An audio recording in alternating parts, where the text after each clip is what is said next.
Hello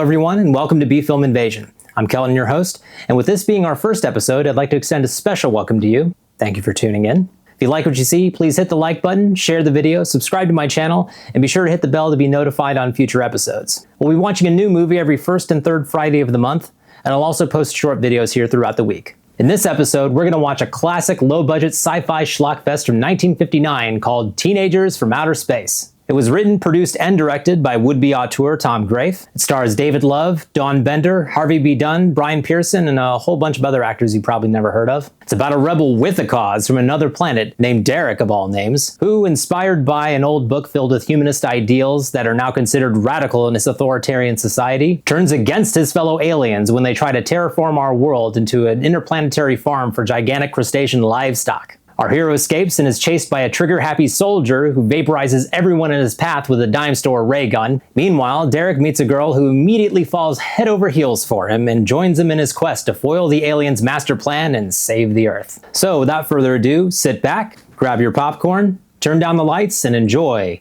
Teenagers from Outer Space.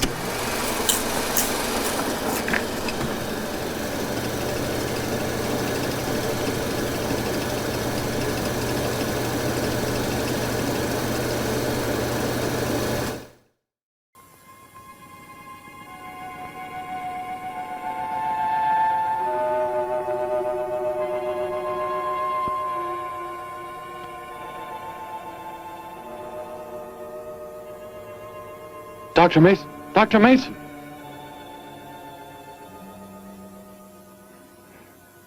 I'm sorry. I guess it was nothing. A sudden light reflection. It startled me. There's no doubt a comet or a meteor.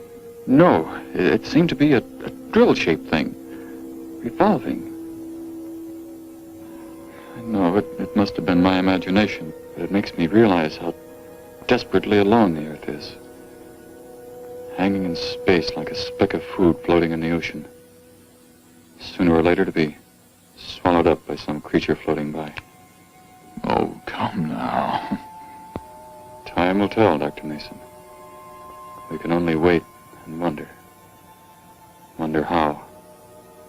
Wonder when.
Report preliminary findings. Thor reporting. 42 saturation degrees and 96 volumes. Intermediate fluctuation in Marfon content. Derek reporting. Tridex mixer components ratio exceeding 7 to 1.4. Morrow reporting. Diagonal adjustment reading resisting structural forms by 2.8.0 vernums. Saul reporting. Uneven cartoid levels intersect planes below .03.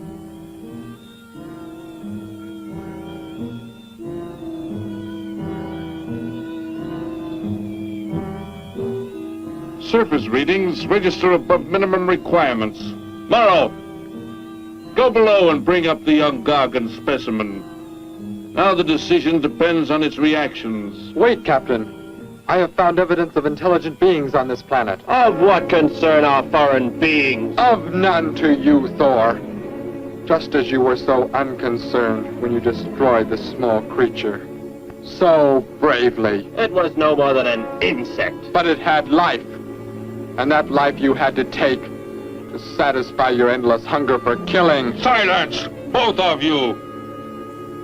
Proceed, bring the Gargan. That will not be necessary, Captain. Conditions here will be reported as unsatisfactory, as they were on the other planets we have charted. By what authority? You will prepare for takeoff. The ship will leave this planet immediately. According to our code of operations... You may forget the code of operations, Captain. Only civilized beings could have made the inscription on this metal piece. We shall not have the thousands of Gargans brought here to destroy them. You have concern for foreign beings over our mission to locate grazing land for our Gargan herds? Recall, it is necessary as a reserve food supply for our people. Our people? We live like parts of a machine. We don't know our fathers or mothers were raised in cubicles. The sick and the old are put to death. It is the one and only way to maintain the supreme race. Have you forgotten that? Our people have forgotten. They have been made to forget for centuries. But I have learned how it once was. Families, brothers and sisters. There was happiness. There was love. Of what do you speak? From where have you learned such things? I have read. I have read from this book. I discovered it and kept it hidden. Somehow it survived the flames of the Annihilators when our people were turned into mechanized slaves centuries ago. When we return to our planet, the High Court may well sentence you to torture and death for this treason. The High Court may judge me after we have accomplished our mission. We will find an uninhabited planet to which the herds of Gargans may be shipped, without endangering civilized beings. Let me see that book. I am interested to see what sways your mind so heavily. You may have it.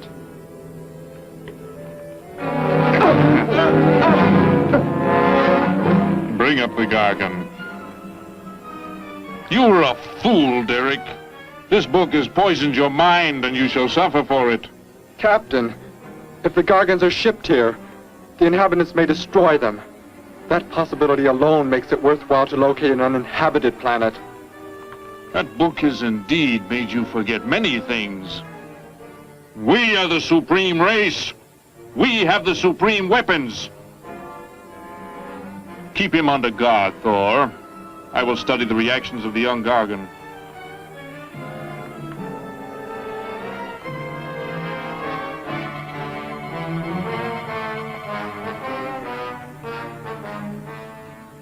Before the High Court has you executed, you should be made to watch what happens when we return here with the Gargans.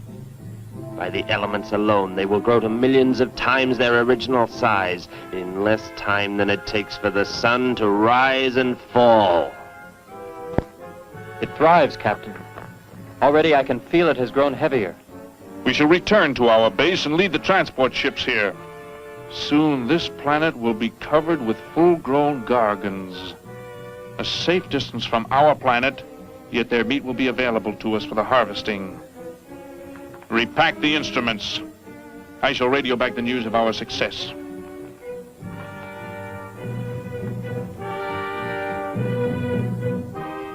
Captain! Captain, something has gone wrong.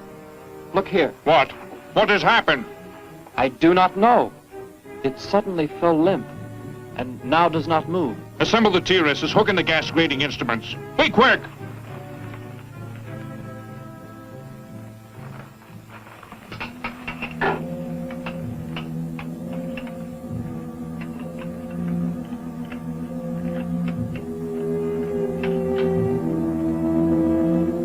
The atmosphere here tested above minimum, but the Gargan species cannot live due to excessive nitrogenic gas compounds emitted in our preliminary diagnosis. Then this planet will be reported as unsuitable? Repack the instruments and prepare for takeoff. We will continue our search in another solar system. And when we return to our home base, you will be presented to the High Court with the evidence against you. Thor, Saul, bind the prisoner and prepare him for the isolation chamber. I will make contact with base.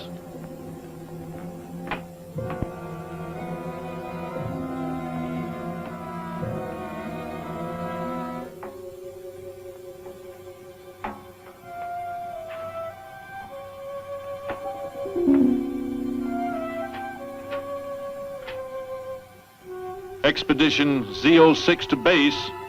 Expedition Z06 to base. Guard him. I will get the straps. Lie down. Put your hands behind you.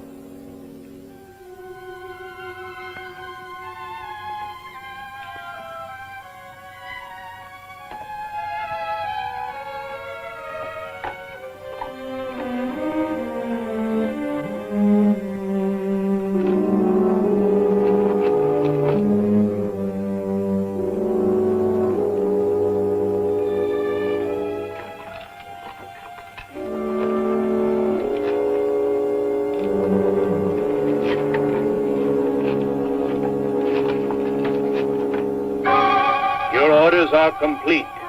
He is escaping! Go, Thor!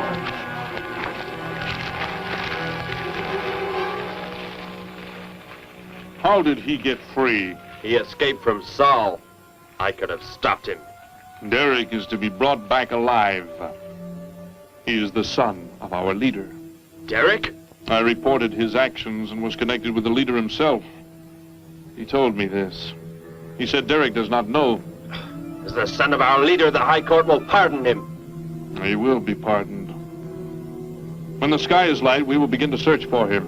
Captain, look at this. The Gargan. It is not dead. It has revived. It flourishes. The excessive nitrogenic gas compound shocked its system. Now it thrives on the very same compounds. Then this planet is suitable. Completely. I must resume radio vision contact. Morrow, Saul, secure the Gargan by expandable leg bands. Out of sight in that cave. The size it attains by the time we return will give us an exact growth rate to expect of the herds. At the rate the Gargan is expected to grow, what will prevent it from tearing loose the leg bands and escaping from the cave? We shall be back before that happens, unless it should receive food in excess of the atmospheric elements. we will leave nothing else for it to consume. Imagine. Thousands of beasts like that. Millions of times enlarged. Roaming over this planet. They will be harvested from the air, so there will be no danger to us. Let us be quick. I do not like to look upon it.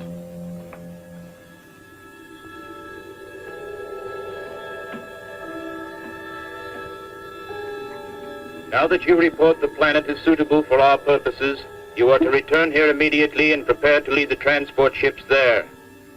Derek's escape could now mean difficulty in our operation should he communicate in any way with the inhabitants, inferior though they may be. If we are to return now, how can he be stopped? Leave your best man to find Derek and inform him he is my son. I will join you on the return trip to meet him there. He may be stubborn. He has already threatened our lives. If that becomes the case, he must be destroyed. And any beings with whom he might communicate, they must be destroyed. Your orders are complete. I shall send my best man. I heard the orders, Captain. Let me find Derek. You will wait until the sky is light enough to begin the search. We will leave now and return here to meet you when we bring the Gargans.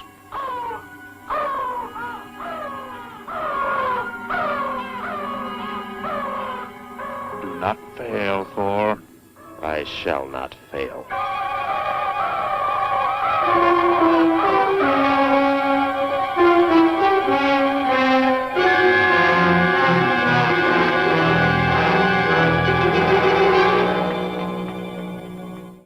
Okay, so we've already got ourselves a classic sci-fi movie setup here, complete with exaggerated line delivery and overacting, especially that line about Torture! just chewing the hell out of the scenery. I'm surprised there aren't teeth marks on the edge of the frame. It's unfortunate the film didn't really explore the idea of this alien society being driven by more progressive ideals in its past before devolving to fascism.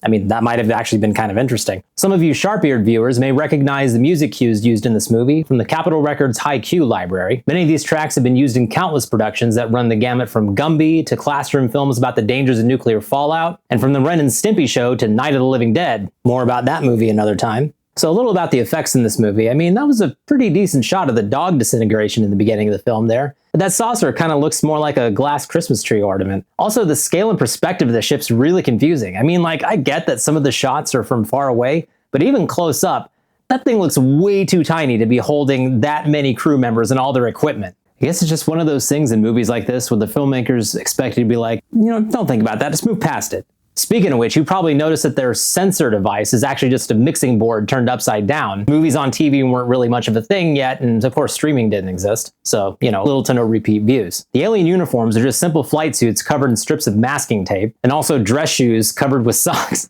That angry guy with the flat top is clearly the commander, because he has 2 extra strips of tape on his uniform, and also, he threatens Derek with Torture! Rank Cathet's privileges, I guess. Also, I'm sure it's painfully obvious that the ray guns were just toys and that Gargan is actually just a lobster.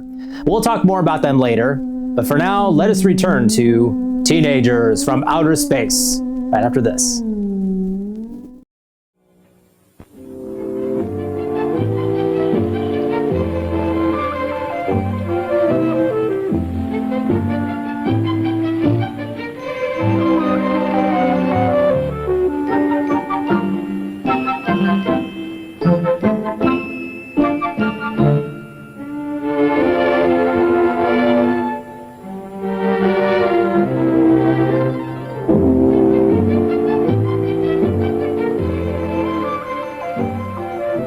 Can I help you, sir? Yes, I would. Would you tell me the meaning of the inscription on this metal piece? Sparky, 1243 Willowcrest Drive. That's just 3 blocks down there and a few doors up. You can't miss it.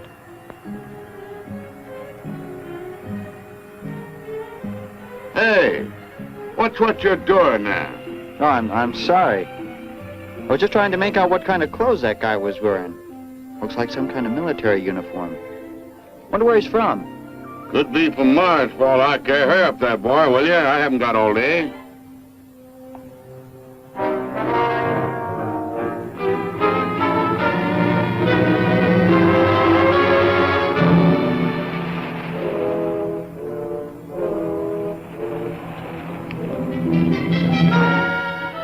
in. I'll give you a lift. Lift? Well, it's a long way into town. Okay, it's all right with me. Wait!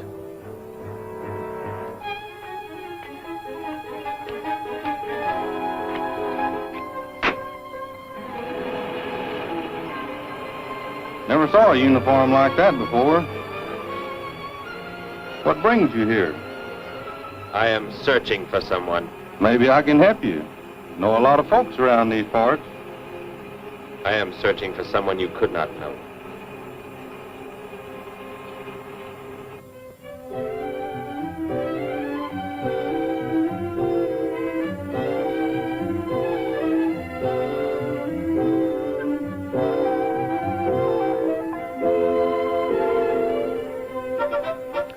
Sparky's breakfast out 20 minutes ago, Grandpa, and it's still here.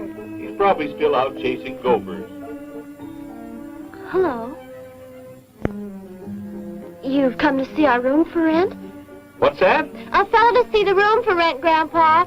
You show it to him, will you? Joe'll be by for me in a minute. We're going swimming at Alice's, and I haven't even changed yet.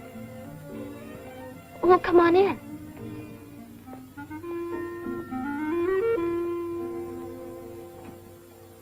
I'm Betty Morgan, and this is my grandfather. How do you do, son? Just arrived in town? Don't believe I've seen you around before. I just arrived. And your name? Derek. Derek. The empty room belonged to my brother, Bud. He's married now and lives upstate. Your brother? You knew your brother? Did I know my brother? That's a strange question to ask. Grandpa raised us both since we were kids after Mom and Dad died. I am sorry, It's just that I never knew any brothers or sisters. Your mother and father decided to play it smart and avoid a lot of squabbles around the house. Oh, Grandpa. I never knew my mother or father. Well, let's take a look at the room, and if you like it, you're welcome to stay. It's this way. I'll show it to you. Hey, I thought you were getting ready to go swimming. No, that can wait. Right in here, Derek. I hope you like the view. There are plenty of windows. What's the matter? You act like you've never seen the inside of an automobile before. What is this? The gear shift. Where have you been all your life? The gear shift. Tell me what it is for. Now look, mister, I didn't offer you a ride to give no driving lesson. Tell me! Sure. I didn't mean anything. Here's the clutch. When I push it in, I change gears. Low, second, and high. And to halt the vehicle? When I want to stop, I press the brake, right here. And this? The starter and ignition switch. And the fuel, what does it use? Are you kidding? Gasoline, of course. Here's the gas pedal right here. It's about time I have the tank filled.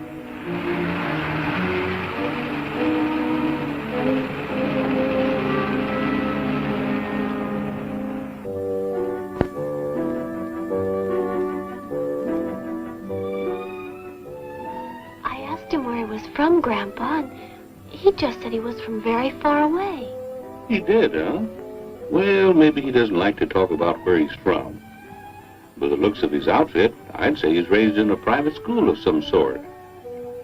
Well, Grandpa, if he just got into town and can't pay the rent until he gets a job or something, would...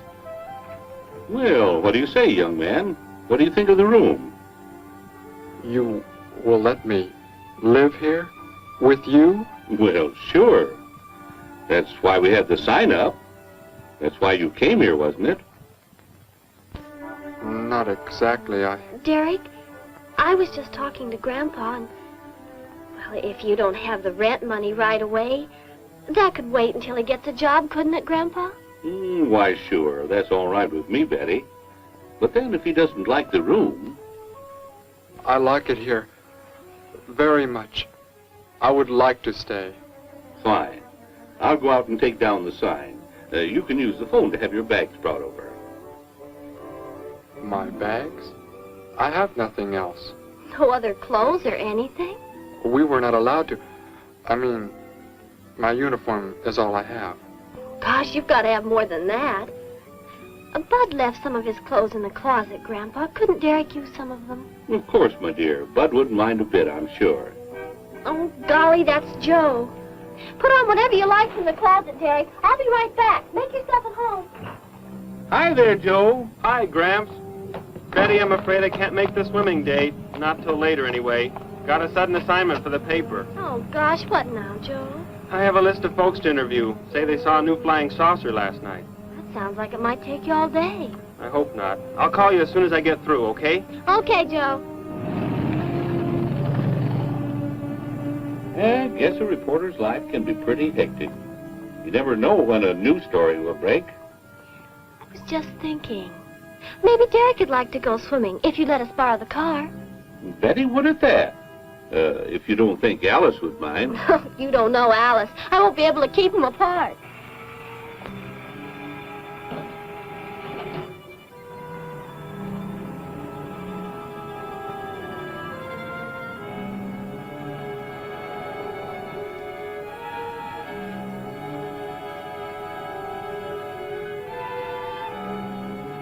Hey, what's going on in town anyway, mister? A convention or something? What? For those clothes you're wearing. I talked to a guy this morning who was wearing the same kind of outfit. Maybe the guy you're looking for, huh? You spoke to him? What did he tell you? Where did he go?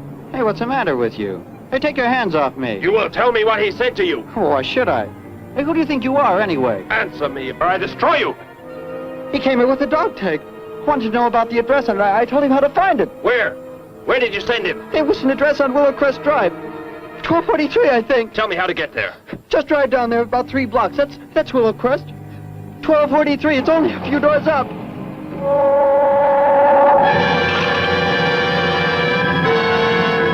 Somebody help!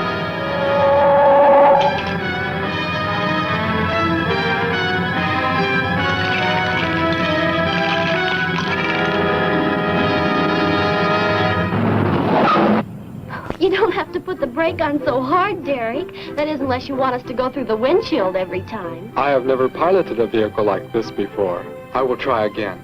This time, pull in there. That's Alice's house.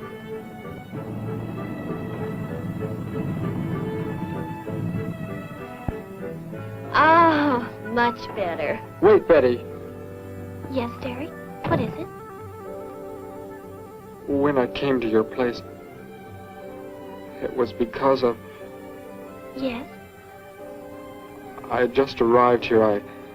I did not know where else to go, but everything was so strange to me. I'm glad you came. So's Grandpa. Without any family or friends, you wouldn't like it at a hotel or any place like that. Come on. I hope Alice can dig up some swim trunks for you.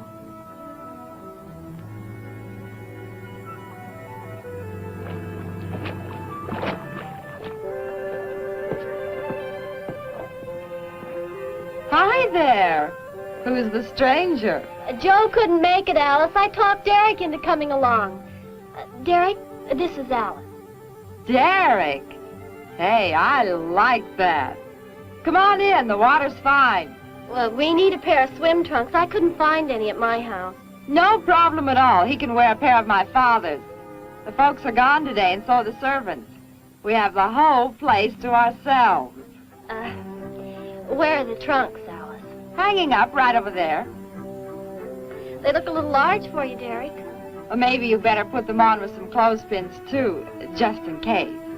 I guess it's safe to try them on anyway. Over there at the bathhouse. What was that? Don't worry, I'll get it. That is what I wanted to tell you about. The reason I came to your place when I did not know where else to go. Heck, I thought it was a 50-cent piece at least.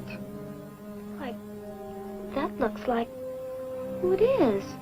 It's Sparky's. Sparky's dog tag. Where on earth did you find it? When I first arrived, I was with some others. One of them destroyed a small creature. Later, I found that among the remains. You mean somebody killed Sparky? Oh, no, Derek, it can't be true. Why would anyone want to kill Sparky? Betty, I'm sorry. Tell me who did it, Derek. They are gone now. Only I remained.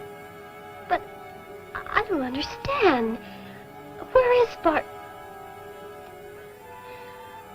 Will you take me to where it happened? I'll get dressed and come with you. No, Alice, please. You stay here. We'll see you later.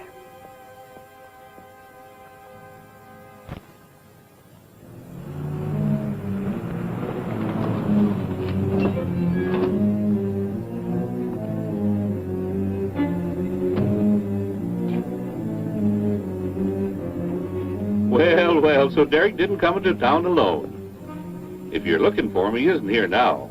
He and Betty, that's my granddaughter, they went over to the Woodwards. Why don't you go on over there? No doubt they'd be glad to have you joined in the fun. Yes. How do I go there? The Woodwards are straight on down the street about 3 miles, just before you get to the park. Got the biggest house in the block down there. You can't miss it. Where are you fellows from, anyway? Don't believe I've seen uniforms like yours before. Military secret, eh? Well, it doesn't matter. Derek didn't say where he's from either. Don't let me keep you. You're probably anxious to see him.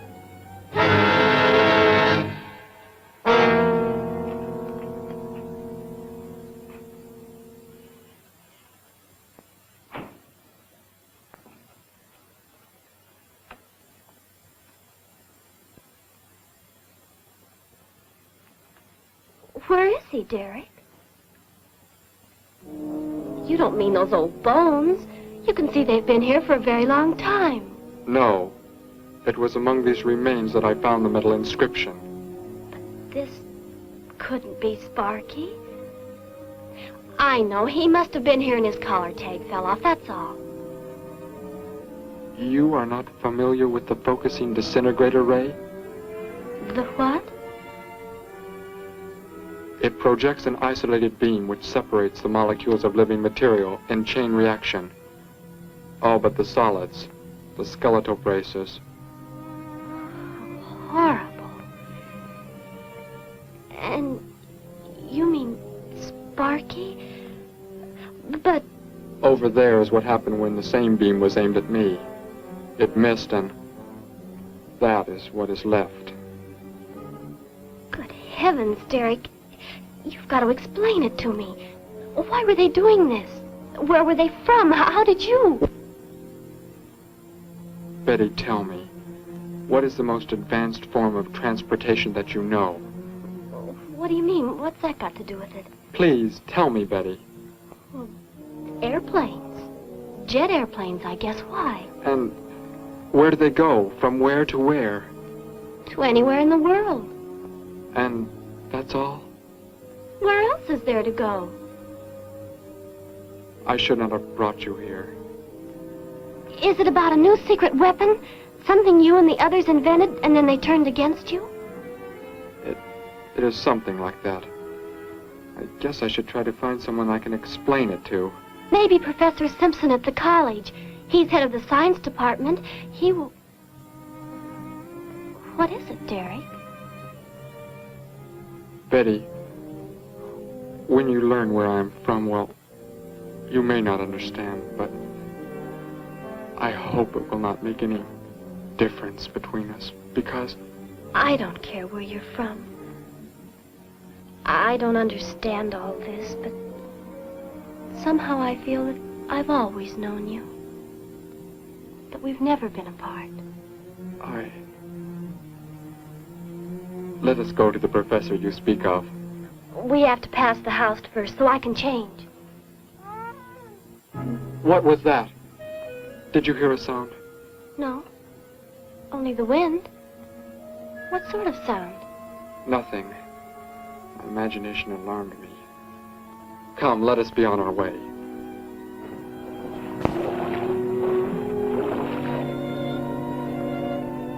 Well, hello. What can I do for you? You are alone? Could be. Where are the others? The ones who were with you? Why do you want to know that? Tell me where they are. Say, who are you anyway? Never mind. Just tell me. Well, they left here. They're gone. Where did they go? I think you better get out of here before I call the police. You will call no one. You will do as I say. That's what you think, mister. I said you will call no one.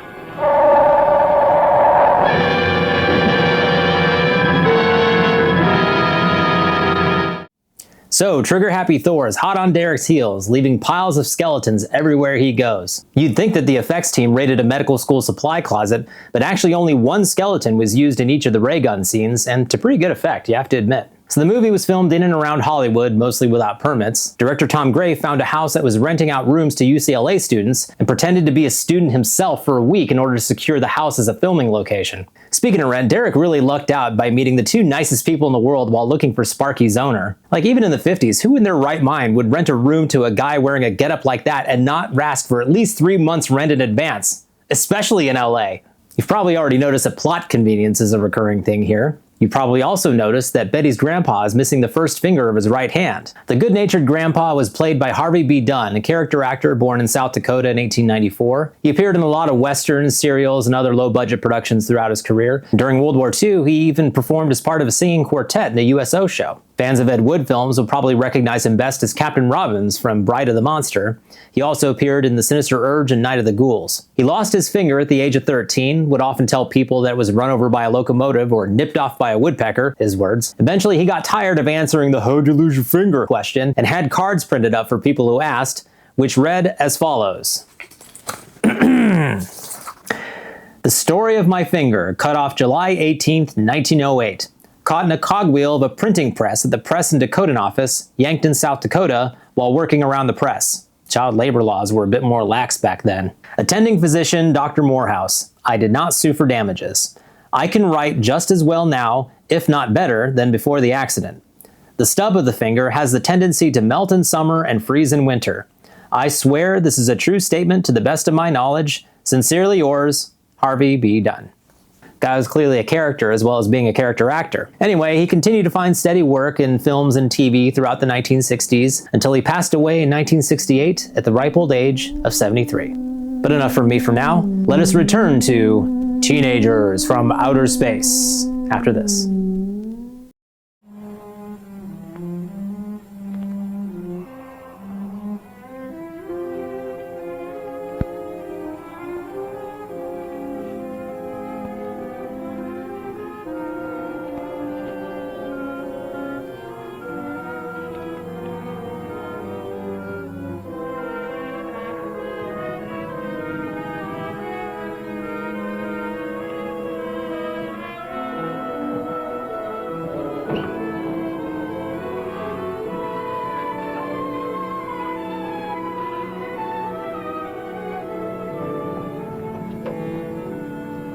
Grandpa was asleep, so I left a note so he'll know where we went. If I know Grandpa will be back before he even wakes up.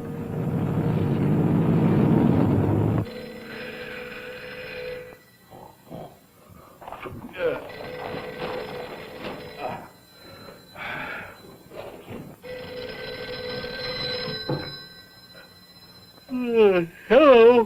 Hello, Gramps. This is Joe. Betty there? Oh, she and Derek went out over to the Woodward's pool. You could probably reach her over there. Derek? Who's Derek? Oh, you haven't met him yet, have you? He rented Bud's old room this morning. Seems like a nice fellow. Oh? Well, the reason I called, I wanted to tell Betty I stumbled onto a double murder story that may keep me longer, but, well, after I get the story into the paper, I'll go on over to Alice's and see her there. A double murder, Joe? When was it? Where? We're not sure yet, Gramps. There's only a couple of skeletons. We'll know more when the coroner gets here. We're gonna get busy now, Gramps. I'll talk to you later. Bye. Joe! Joe, I just found a note. Joe! Hello, hello.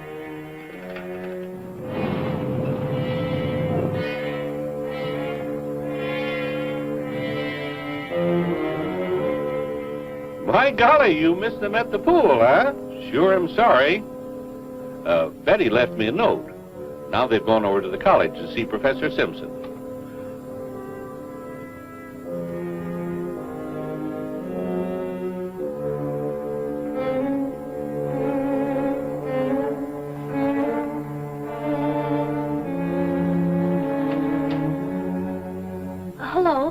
Where can we find Professor Simpson? This is his office, but he hasn't come in yet. Well, let's wait for him in the faculty parking lot. It's just around the building. You may wait here if you like. No, thank you. We'll wait outside.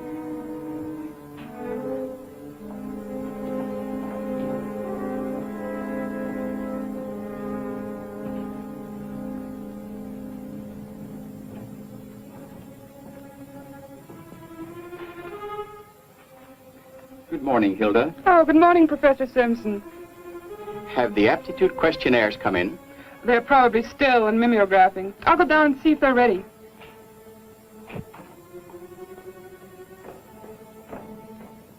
That's Professor Simpson's office. The third door down. He's head of the science department.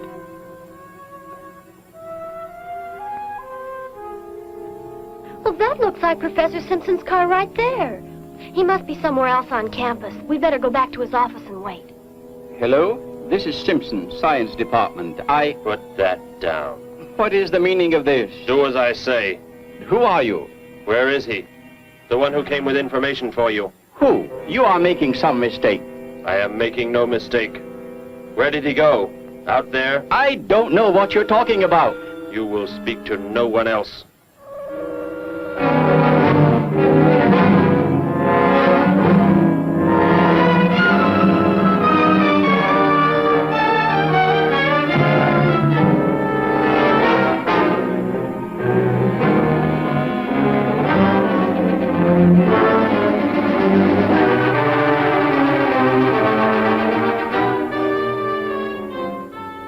We found his car, so... Yes, I know. He came in right after you left.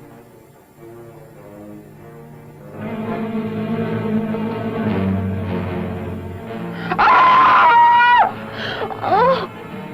Oh, Derek! Oh, it's some kind of foolish joke. I'm not going to keep a job where this sort of thing goes on.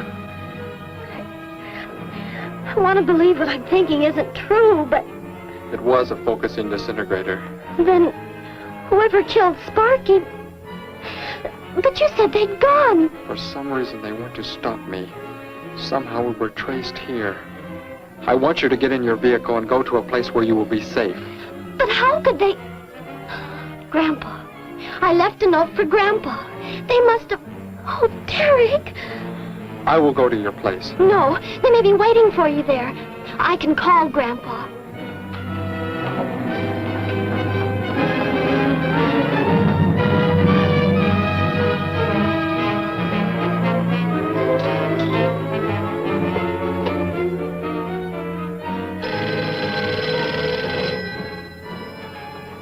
Hello? Oh, Grandpa, thank heavens. Derek, he's all right. Betty, what is it, child? What's the matter? Grandpa, was somebody there? Somebody you told we were at the college? Oh, yes, the friend of Derek's. Did he find you okay? He's a murderer. He killed Professor Simpson, Grandpa. He's after Derek, and he's probably on the way back to the house right now. Murderer? But are the police... Don't argue, Grandpa. Just get out of there. We're going to the City Hall police station right now. Meet us there. Don't worry about me, Betty. I'll leave right away. Goodbye, honey. I better call the police and let them know we're coming. With what weapons are they equipped? Well, guns. Why? Guns that emit what? Bullets? What do you mean? Bullets. A centuries-old invention against... Hello, operator. Give me the police department. Hurry.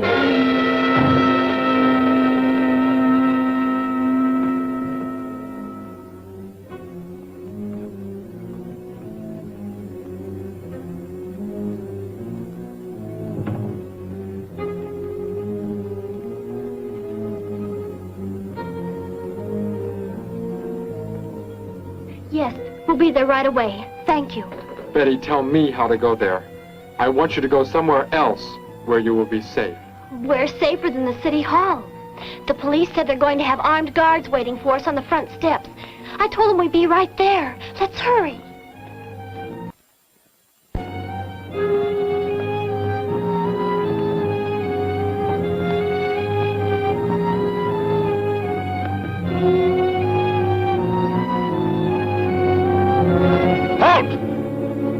What do you want? I spoke to my granddaughter. You're not getting any help from me. Did they return here? Tell me. I have no reason to harm your granddaughter, but if you do not tell me, You can kill Derek? Why should you care about him? Why shouldn't I? Why do you want to kill him? It is important only that he leave here, that I return him to where he belongs. And where is that? From where he escaped. I need not harm anyone if you tell me where he is.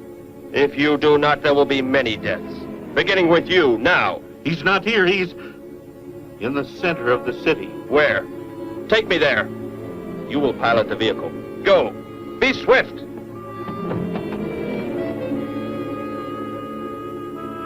Alice? Betty? Anybody here? Holy mackerel. You think the tip might have been a phony, Mac? Don't think so, Harry. The girl who called seemed to know what she was talking about. Another call, Mac. Joe Rogers, reporter on the Daily News. He's on the way over. Found another skeleton. Only this time at the bottom of a swimming pool. The city hall is just up ahead in the next block. Oh, I hope Grandpa's there waiting for us safe and sound. What are you doing? Be silent. Continue ahead.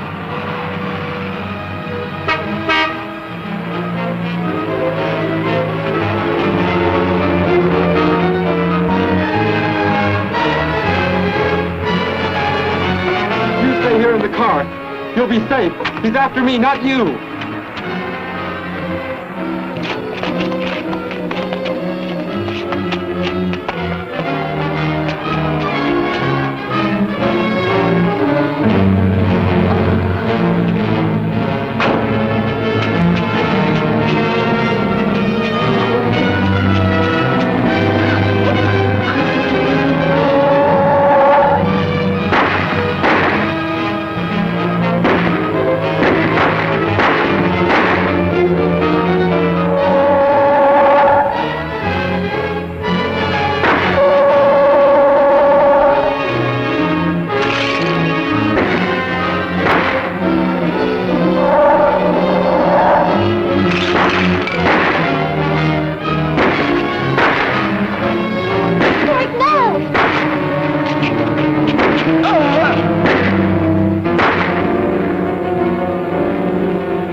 He must have slipped off that way. Come on. Stay under cover.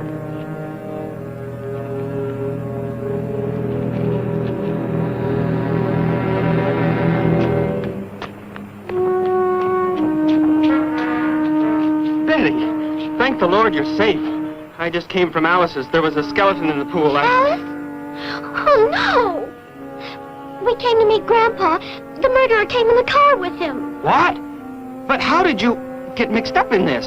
Since he killed Sparky out by the old mine. He's an insane killer, Joe. And he forced Gramps to drive here? Where is Gramps? Is he okay? Yes, well, there he is trying to get across the street. You stay put. I'll go over and help him across.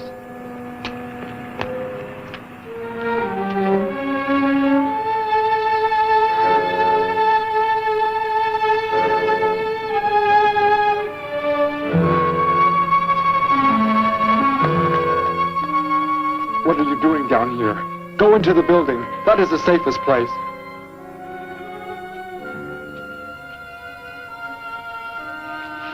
Look. Here on the sidewalk. Drops of blood. Betty, go into the building. Derek. Give me the weapon you have, Derek. Slowly. One sudden move and I slay you both. Derek? Will Derek do as he says?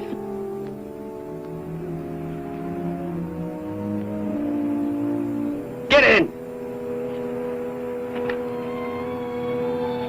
You will take me to a man of surgery to remove the metal pellets from my flesh. That is not possible. Yes, we must. We must do as he says. I know a doctor's office. We'll take him there. She is very wise. Now go!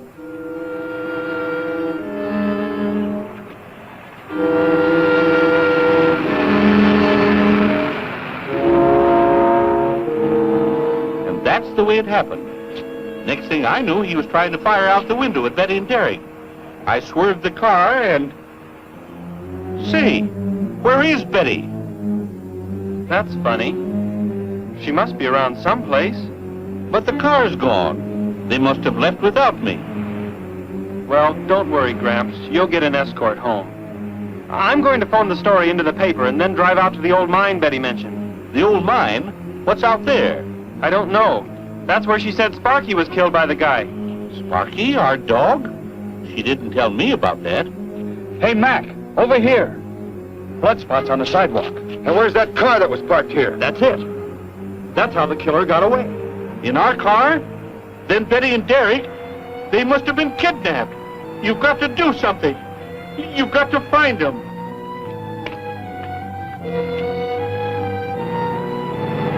This is it, Derek. That's Dr. Brandt there. He looks like he's leaving. Stop him. Block his path.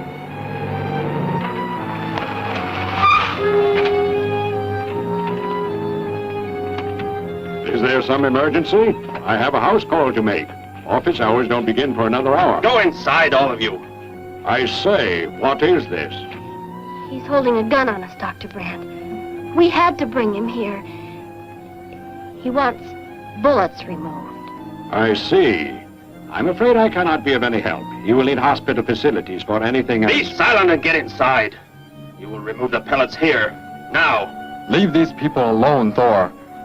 Where is our ship? I will take you there. No, it is gone. Do as I say! Derek, please. Doctor, you must try.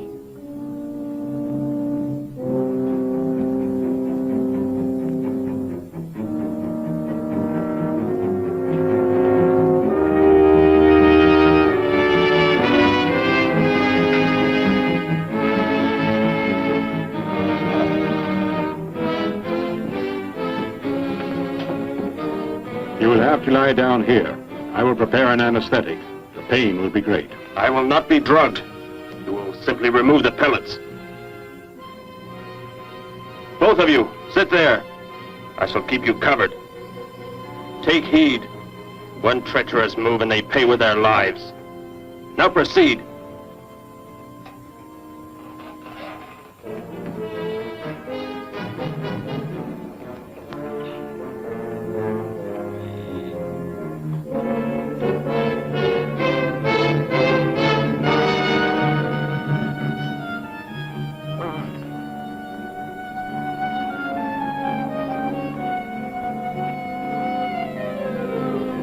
Thor, tell me why you have been searching for me.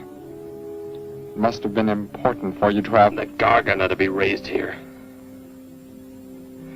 You could not be allowed to run free. But the specimen reaction was negative. It was verified positive after you escaped. The captain should have let me kill you when I had a chance. And why didn't he? I saw him stop you when you fired at me. Because he just learned that you were the son of our leader.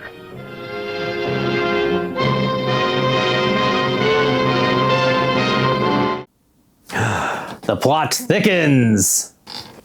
You are the son of our leader, Derek. No, that's not true.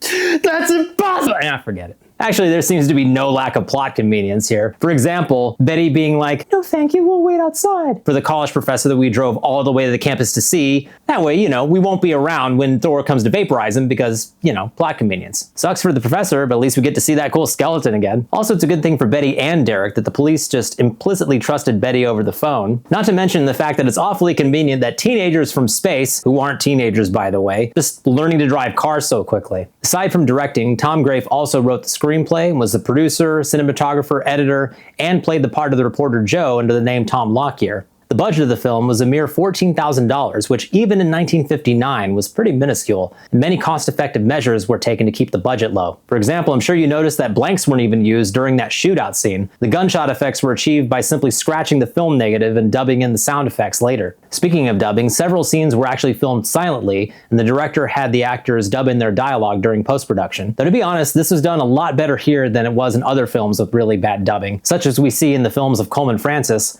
or as we see in Manos. We should be pretty close right now. The agent said it was about 12 miles from Highway 10, and that was Highway 10 back there. More about that movie another time. The budget of the film was provided almost entirely by members of the cast, which included the director's friends and co-stars Brian Pearson, who played Thor, and his wife Ursula, who played the admin assistant for the professor. We'll talk more about that later, but after this break, we'll return to Teenagers from Outer Space.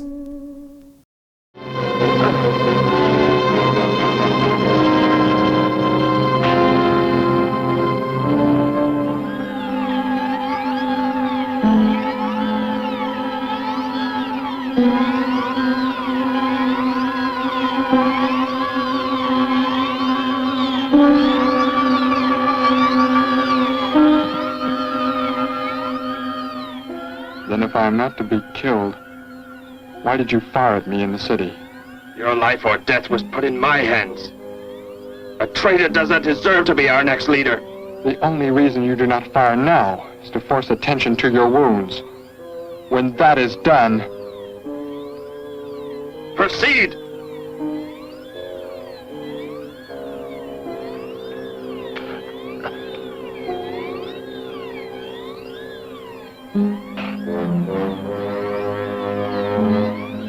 Antiseptic must be applied to your wounds, and you will need bandages. I'll get them.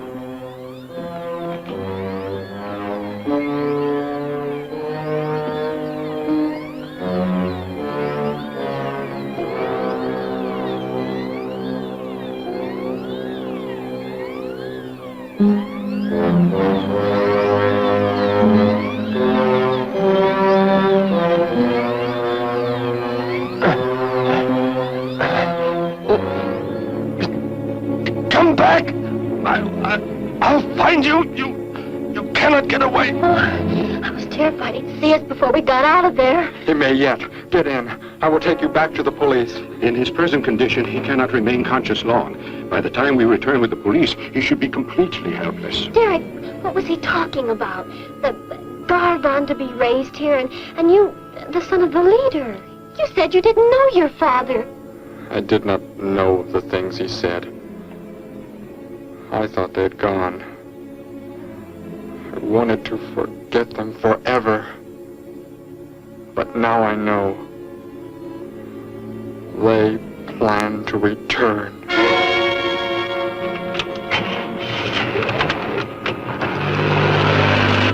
Hey, wait a minute. I'm going with you. Where? To the old mine shaft.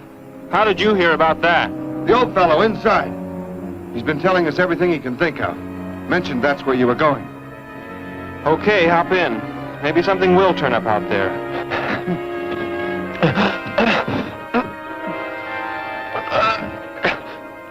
You're in here?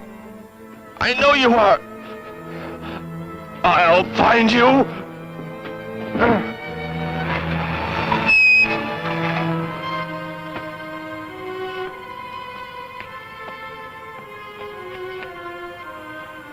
My nurse, Miss Moss. She'll be arriving for office hours.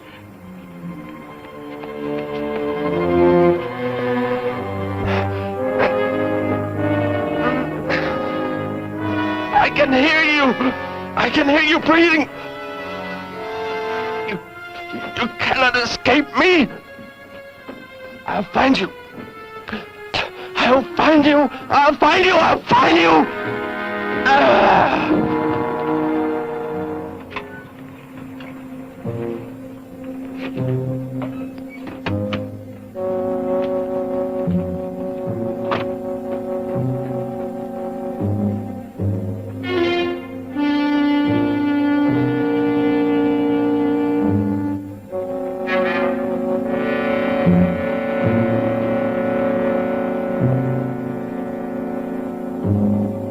Dr. Brandt!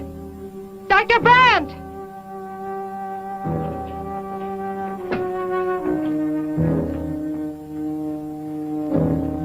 She's already left?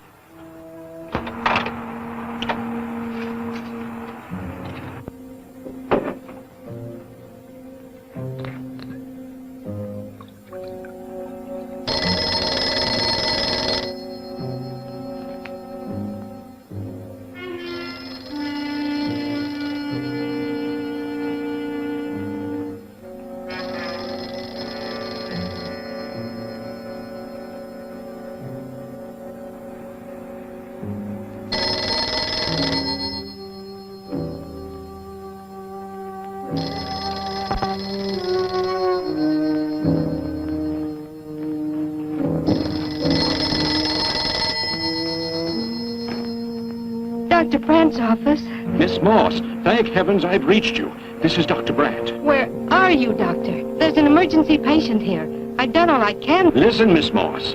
He's a murderer. He held hostages at gunpoint to force me to remove bullets. We were fortunate in escaping. You must get out of there.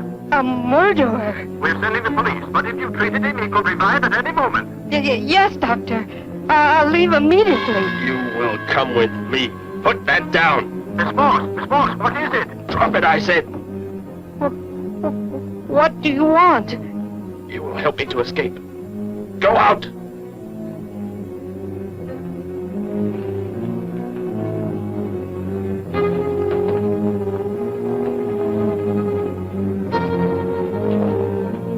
That vehicle. Is that how you arrived? Yes, that's my car. Get in. You will take me where I say. If you disobey, you will be killed.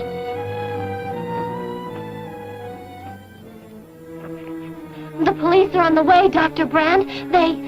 It's no use. I was too late. They're gone. Thor has escaped?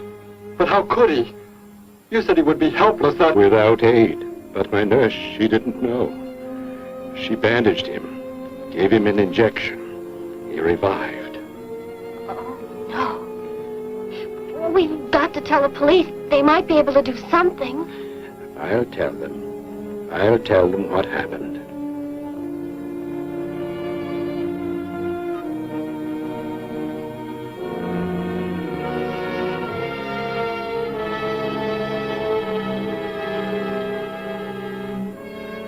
Don't worry, Derek.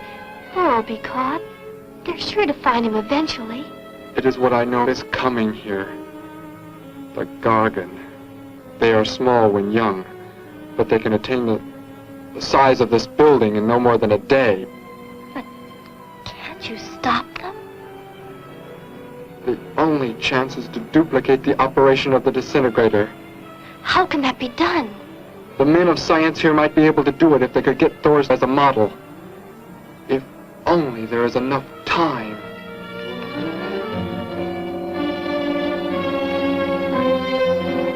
You know, I don't get this guy. Animals or humans, he just seems to like killing.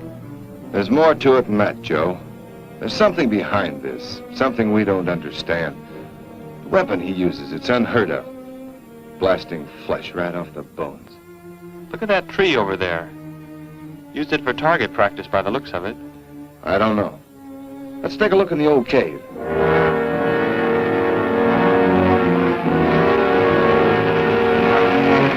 Where are we going? You've got to tell me. It is not far now. You can't escape. The police will find you. Possibly they will. But barricaded in the mouth of a cave, with you as hostage and me with this... How long do you think you can hold out that way? Long enough. There will not be too long to wait.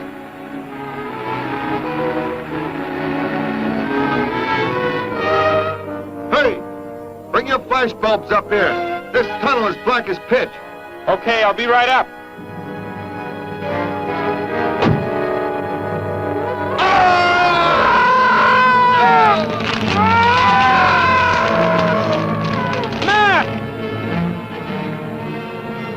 An intruder already. No! I won't let you kill anyone. I see you do not value your life. He's getting away. Follow him. No. Dare refuse?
Are you hurt badly?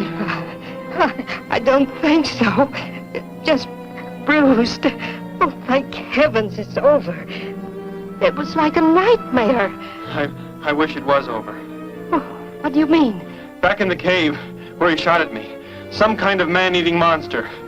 Poor Mac, the guy I was with. I could hear the thing tearing him apart. He was dead in a few seconds. Oh, how horrible. What could it have been? I don't know. But whatever it is, I'm afraid the nightmare has just begun. The man guilty of these strange killings now lies mute in confinement at General Hospital, where he is being treated for minor injuries. Authorities plan to transfer him to City Jail tonight. The fantastic murder weapon he used has not been located. Mystery still surrounds the disappearance of a man-eating beast said to have been in an abandoned mine shaft outside the city limits. These newsreel shots were made immediately after the city police surrounded the cave and found it completely empty. Evidence in the cave appeared to confirm the report that a monster of some sort had been shackled there, but had somehow attained strength enough to pull itself loose and escape. Groups of armed volunteers have set out in search of the creature, hoping to track it down and destroy it. Meanwhile,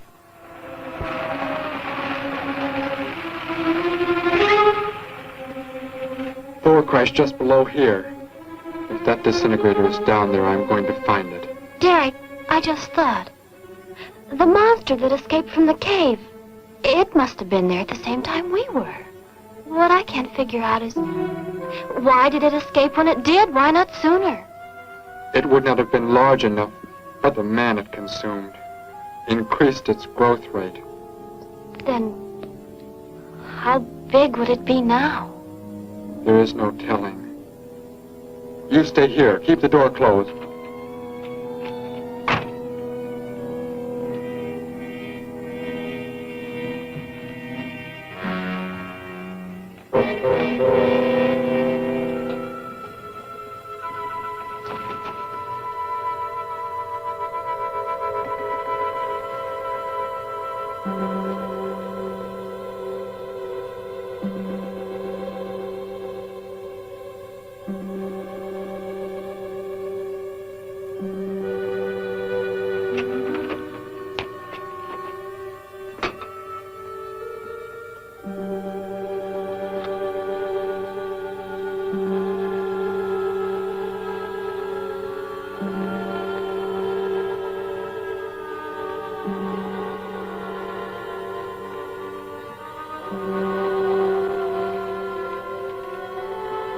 No, Betty, go back. It's too dangerous for We you can find to... that thing twice as fast if we both look. You make me angry. But I like you very much. In a moment, the moon will come from behind a cloud. It'll be easier to see what we're looking for. Yes. The light from your moon, it will help. My moon? Where are you from, Derek? I think I know. I think I've known for some time. You're not from this world, are you? I did not know how to tell you. It seems impossible to believe. You're so much like us. Like my brother, or Grandpa when he was young. And to think. We were made the same. The only difference is that we were put on places far, far apart. What is it like, where you're from? Babies are bred and raised like livestock, parented by the most perfect specimens of our race. If you become ill, you are put to death, as are the old. You won't be going back ever, will you? I shall make the earth my home, and I shall never, never leave it.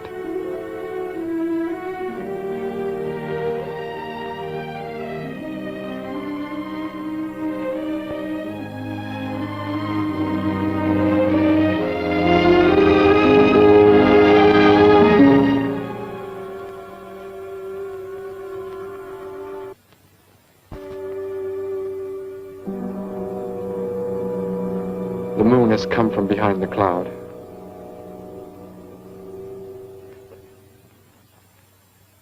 Derek. The crickets. It's so quiet. The Gargan, get back! There it is, Derek! It was under the rock! Shoot it, Derek! Shoot it! It won't work! Run! Go start the motor! Hurry!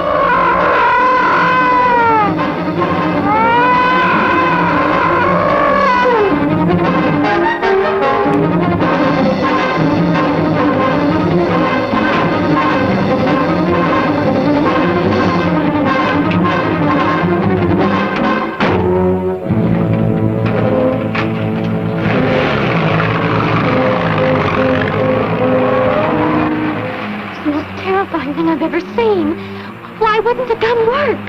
Must have been damaged somehow when Thor was thrown in the crash. You said that thing would keep growing. If it does, what can stop it from wrecking the city? And I may be able to repair the damaged part of the disintegrator. If I can, we will stop the Gargan and give the Earth a weapon against invasion as well. If only I can get it to work.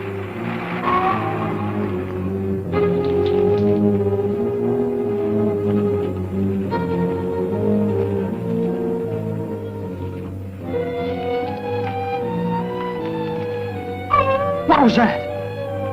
Only a coyote.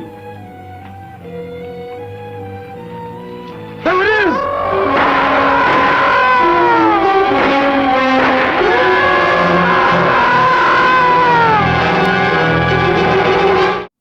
Just a coyote? Nope, it's a Gargan! It's about f***ing time too, we're over an hour in already. The Gargan effect was created by superimposing the silhouette of a lobster over the frame. Creative, sure, but it doesn't really come across as a gigantic, terrifying monster so much as it comes across more as a, shadow puppet. The cave from which the Gargan emerges is the cavern in the famous Bronson Canyons, which has been used in way too many movies and TV shows to count, but I think I'm gonna try anyway. Searchers, Robot Monster, Brain from Planet Eris, The Lone Ranger, Gunsmoke, The A-Team, Army of Darkness, Mighty Morphin Power Rangers, and pretty much every Star Trek series ever. And you gotta love that contrived romantic interlude and that dramatic speech from Derek about making the Earth his home, after they go tumbling down a hill and Derek lands gently atop Betty. Also, we once again encounter the never-ending luck of the characters, although that search party was not so lucky. They conveniently find Thor's ray gun under a rock as if by divine providence. More about the ray gun and the Gargan in a bit, but right now, stay tuned for the conclusion of Teenagers from Outer Space, right after this.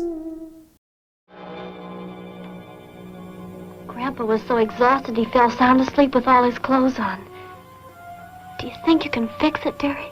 I have found the damaged part. Such a little thing. And yet it has the power to destroy as it does.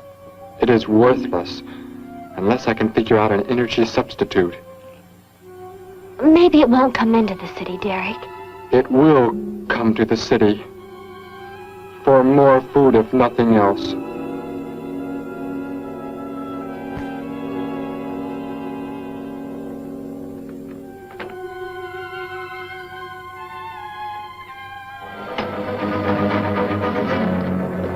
This is Johnson at Station 86. Out by the hills, due northeast. There's some kind of a monster. It suddenly bobbed up and seemed to touch the sky. I have not been drinking. No, I can't see it now. It must be behind the hills, but I'm getting out of here. The few remaining survivors of the search party that was attacked report that the beast they encountered was many times the size they expected, indicating that the monster has some strange power of rapid growth. An exact description was... We have a bulletin just received.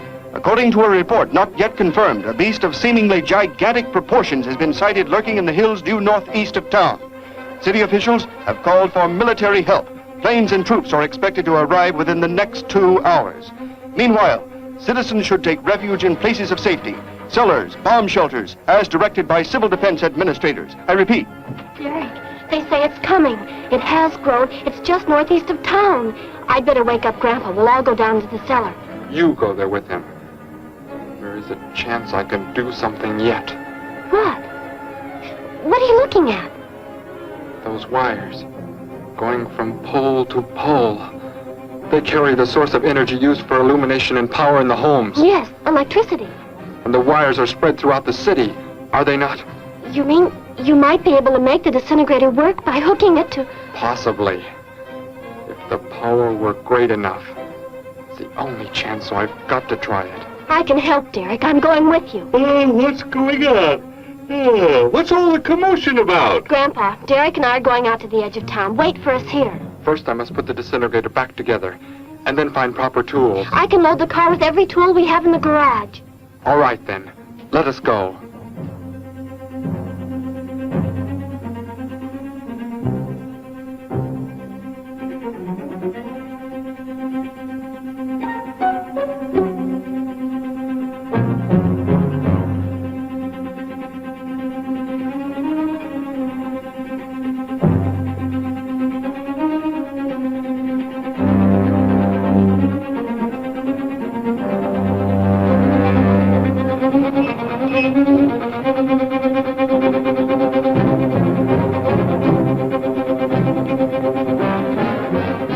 Why aren't you in the cellar, Gramps, with Betty? What makes you think Betty's in the cellar? She's out somewhere with Derek again. Everybody's supposed to take shelter. The monster from the cave, it's approaching the town. Huh?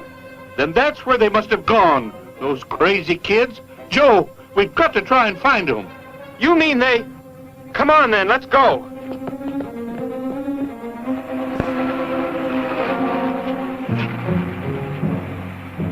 Derek, look. You drive away. You can't cut live wires.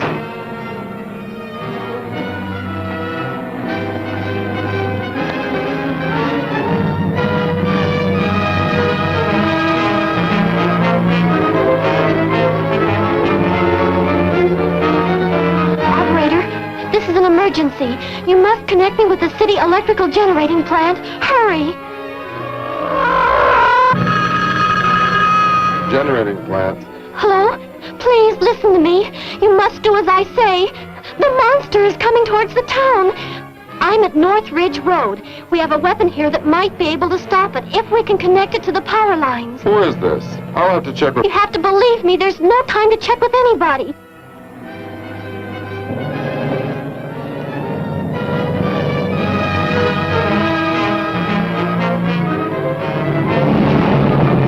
Out there! That looks like them. Derek is climbing down a pole. And look what's coming. We're not going to make it in time.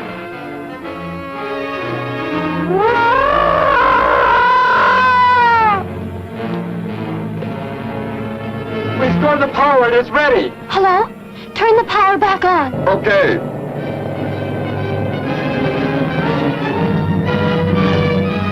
It is not enough.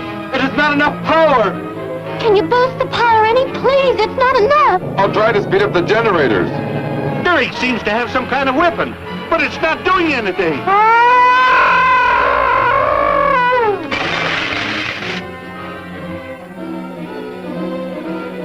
If only there were more power, Betty. Is there any way to generate more power? We've got to have more. I could join in more circuits, but it may blow up the line. Try anything. It's our only chance.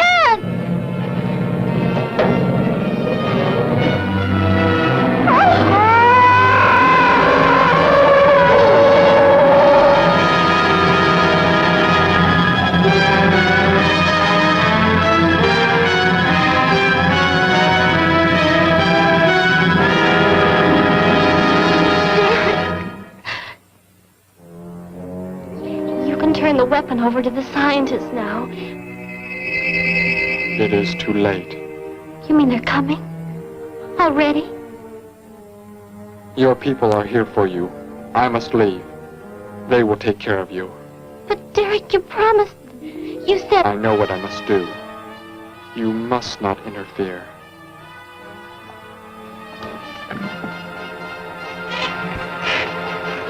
Betty, thank heavens you're all right.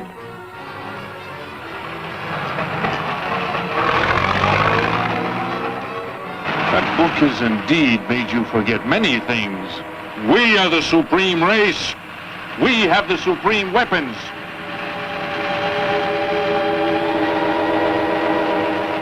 Somehow I feel that I've always known you.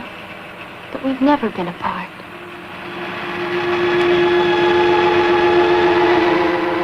You are the son of our leader.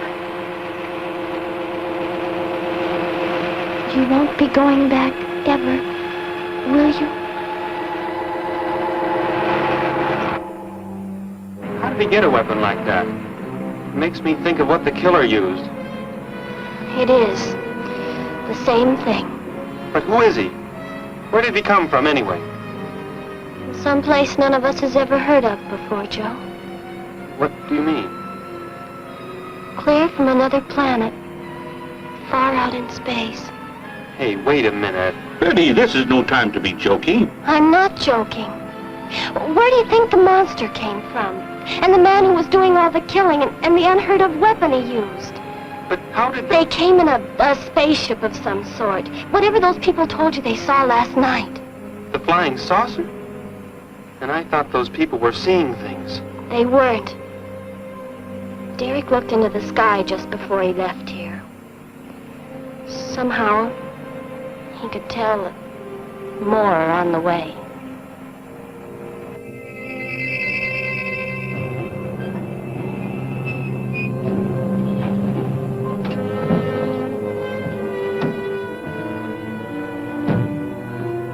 He must be in the house. There's our car. Oh, Derek!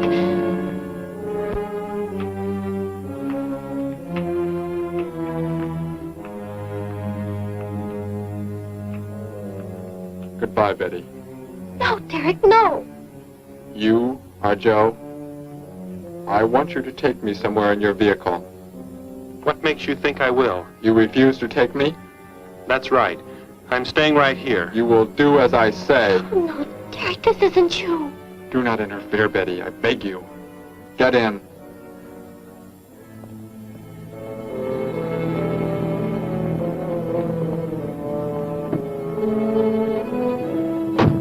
Take me to where they are keeping the prisoner. The killer? He's at General Hospital, but... Then take me there. Joe, don't! The disintegrator, it won't... Betty! Trust me, Betty. Trust me.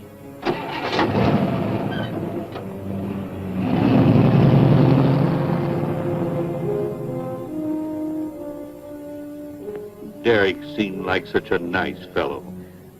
Grandpa, he promised me something. He promised he would never leave, that he would never go back. I don't believe he wants to break his promise to me. I'm not gonna let him. What can you do about it, honey? I think I know where he's going. Out by the old mine. I want to go there. I want to see him once more. He's hurt you enough, Betty. Grandpa, please let me go. I must.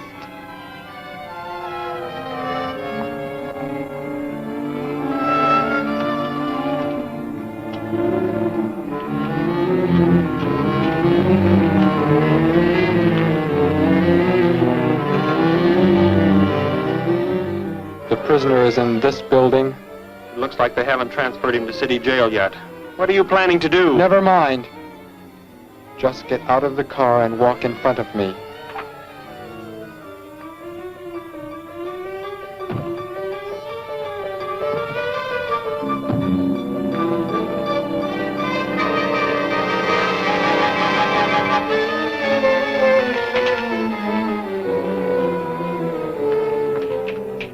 Do not move.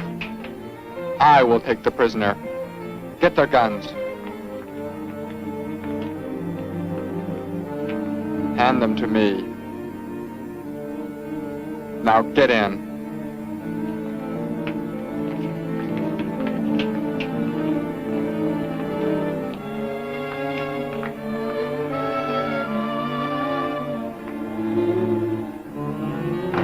You face the wall. Keep your hands above your heads. I was stupid, Thor. Very stupid. But that is over. We are returning to meet the ships. Together. Why do you let them live? Kill them! There is no need. They will be dead soon enough. Along with everything else on this planet. Go!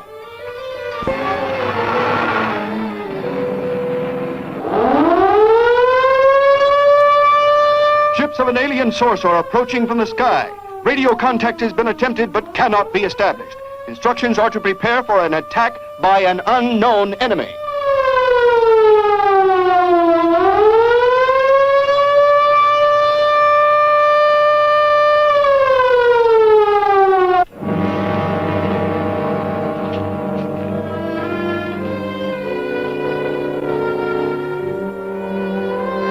What made you think he was coming here?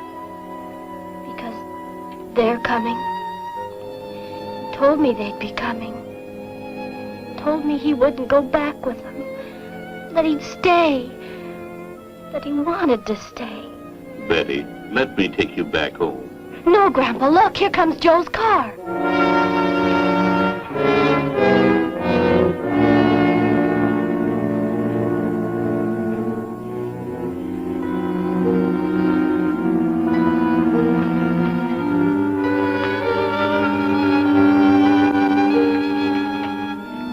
Betty!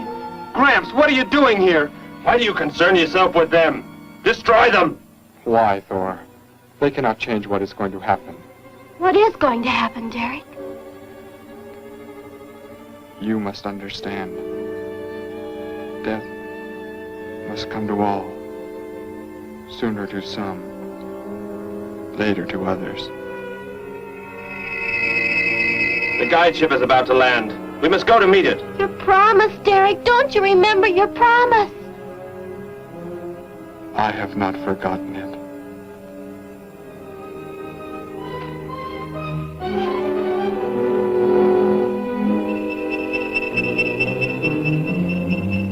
We call that the guide ship. And it looks like there are 100 more still in the sky. What are they going to do? Derek told me. The other ships are loaded with thousands of those horrible creatures, like the one Derek killed today. Why are they bringing them here? To raise, for food, a safe distance from their own people. And they don't care what happens to us? Derek cared. He wanted to make the earth his home. He promised he would never leave. Oh, Joe! I would have used the disintegrator on them, but it will not function without energy supply. It was damaged when you crashed. I had to bluff with it. It is just as well. They will be the first victims of the Gargan herds.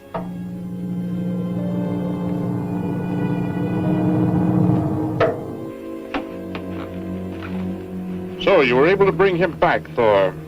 He brought me. I am sorry I acted the way I did. I am ready to take my punishment. There will be no punishment, my son.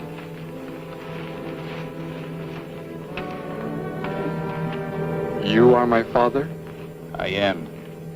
I have watched your progress since you were born. You have excelled in all things.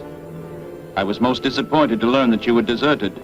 I came this trip hoping I would find you had returned. Has what I have done not disqualified me?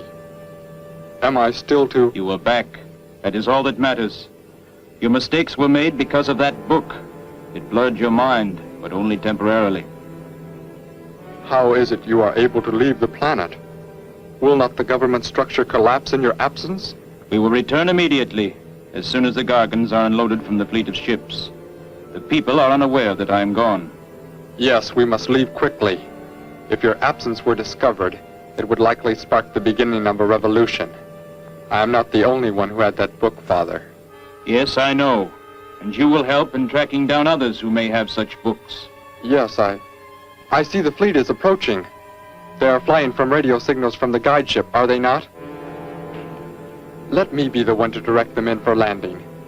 Captain, are the ships close enough to receive the landing signals? Momentarily, but... Then go below, Derek. You will bring them in.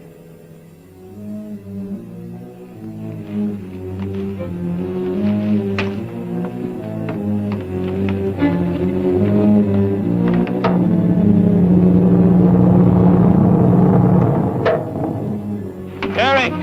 What are you doing? Unbolt the hatch!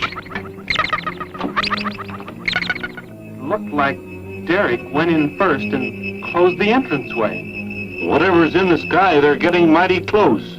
Derek has some plan. He's not doing what they want him to, I'm sure. Master control to fleet. Master control to fleet. Increase speed. Set flight pattern to -0.08. Increase speed. Open this hatch at once. The ships seem to be converging and increasing their speed. They cannot land. He doesn't plan to have them land, but crash! They're coming right at us! Derek's doing it! That's what he planned! But he's inside there. He'll be killed too. Get down inside the cave. My son! Think of what you are doing! Turn the ships around before it is too late! Hold course steady.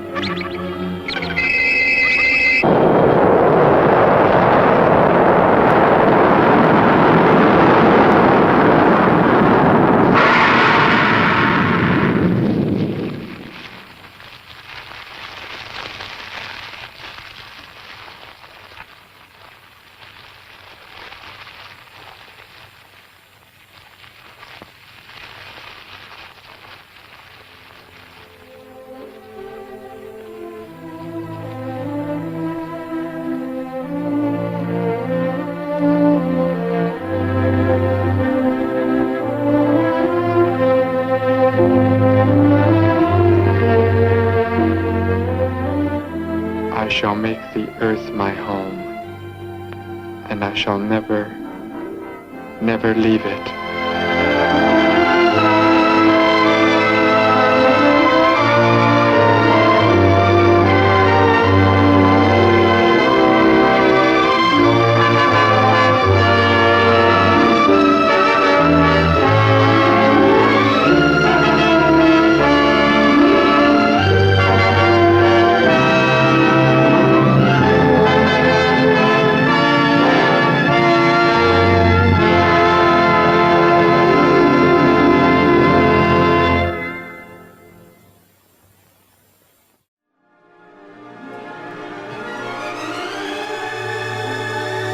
I shall make the earth my home, and I shall never, never leave it. And so ends Teenagers from Outer Space. Well, that sure was a brilliant plan to charge the ray gun using power lines. Again, it's lucky for Betty that complete strangers just never questioned her over the phone. It's also lucky for Derek that he wasn't blown sky high. Director Tom Grafe had a special effects technician create the ray gun effects by putting slivers of mirrors inside those toy ray guns to amplify their light. However, Grafe couldn't afford the technician's fee to create the Gargan effects, which prompted him to do these special effects himself, much in the style of Bird-Eye Gordon. More about him another time. The movie was originally titled The Ray Gun Terror and was then retitled The Boy from Out of This World before Grafe allegedly sold the film to Warner Brothers, who changed the title yet again. Brian Pearson, who played Thor and put up $5,000 of his own money in the project, sued Grafe when he found out about the alleged sale, as Grafe had promised to provide a return on his investment and a percentage of the profits, but never did. The judge awarded Pearson his initial $5,000 investment, but the film apparently didn't turn a profit, so that's all that came of it. Sadly, Grafe and Pearson, who had been friends up to this point, never spoke again. Teenagers from Outer Space was released on June 3rd, 1959 as the second movie in a double feature with Gigantus the Fire Monster. Unfortunately, the film flopped and received negative reviews. After this disappointment and the fallout from all his legal troubles, Grafe had a breakdown and at one point claimed to be the second coming of Christ and became infamous for disrupting church services. Eventually, he disappeared from Hollywood and died at the untimely age of 41 in 1970. Since this film was released before the Copyright Term Extension Act of 1992, it went into the public domain in 1987, 28 years after the film's release, and Warner Brothers just failed to renew it. It played frequently on late-night TV and became a cult favorite over the years. Also, Mark Lambert from Weird Movies with Mark did a really funny episode about this movie. If you've never checked out the Fanboy Flicks channel and Weird Movies with Mark, I highly recommend it. I'll put a link in the description. It's really too bad the director never got to see his film become a beloved classic. Tom Grafe, we salute you. But that's all for this episode of B-Film Invasion. Hope you've enjoyed it. If you did, please hit the like button, share the video, and subscribe to the channel. And if there's a B movie you think I should check out, post it in the comments below. Until next time, this is Kelton signing off. Thanks for watching.